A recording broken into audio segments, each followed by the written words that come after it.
идея пришла внезапно по поводу вообще этого проекта. Как-то вот в один момент осенило, что это должен быть именно «Шевроле», и это должна быть именно опера. Дальше мы начали вчитываться в текст, и он уже давал нам всю ту информацию, весь тот посыл, всю ту энергию, которая была необходима. Все не так однозначно, как казалось бы, сам по себе миф, а хотелось нам раскрыть. А что значит прищемление пальца? Здесь тоже у нас больше было вопросов, чем ответов. Практически до конца, наверное, и, может быть, даже сейчас мы задаемся этим вопросом, и это всегда играет очень разными красками. Про что это?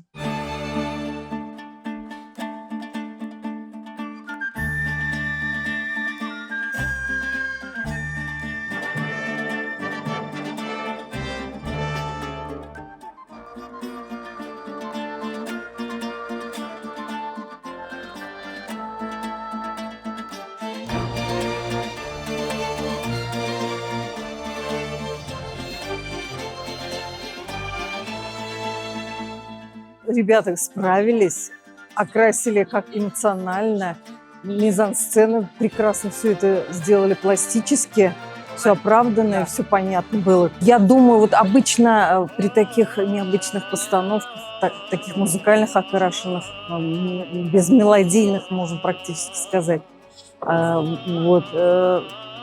думаешь, приду еще раз. Вы знаете, охота еще раз прийти посмотреть.